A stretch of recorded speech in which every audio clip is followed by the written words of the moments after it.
ស្ដីបងប្អូនទាំងអស់គ្នាជួបជាមួយខ្ញុំទៀតហើយ Mr. Owen ថ្ងៃនេះមករំលឹកប្រជាគុណត្រីក្រំខ្ញុំអាម៉ាឡេកាត់ថៃនេះបងប្អូនទាំងអស់គ្នាមើលក្បាលវ៉ាវបងប្អូនទាំងអស់គ្នាក្បាលឡើងប៉ុណ្ណាណៃបងប្អូនទាំងអស់គ្នាអើយណាអានេះកាចនេះបងប្អូនអាខាងស្វែង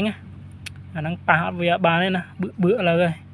គាត់ទៅដាក់អួតឲ្យវាអួតរំលឹកប្រជាគុណវាទេបងប្អូនគ្នាខ្ញុំដាក់ខានវាអួតយូរអញ្ចឹងណាបងប្អូនគ្នានេះនិយាយថាវាដូចខានឃើញគ្នាយូរទៅដូចកាចដែរទៅនោះឃើញអត់បងប្អូនទាំងគ្នា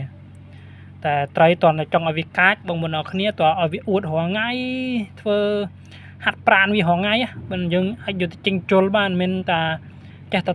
ថែអត់ហាត់ប្រាណត្រីអត់អីយកទៅជុលគេដល់ទៅចាញ់ហើយបងប្អូនទាំងគ្នាអើយនេះអានេះខ្ញុំអត់សូវមានពេលទេបងប្អូនទាំងគ្នាខ្ញុំក៏ថតឲ្យបងប្អូនមើលទៅនេះអាខ្លាក្រហឹមធំណាបងប្អូនទាំងគ្នាតែមុនខ្ញុំថតទូចតែមួយទេឥឡូវធំហើយបងប្អូនទាំងគ្នាវីដេអូហ្នឹងអត់មានអីទេគាត់តែឲ្យវាអួតដេញទេខ្លាចវាខាំគ្នាបងប្អូនទាំងគ្នាបានហើយប៉ុណ្្នឹងឯណាបងប្អូនគ្នាអូដាក់គ្នាលើហើយបាយអរគុណធំ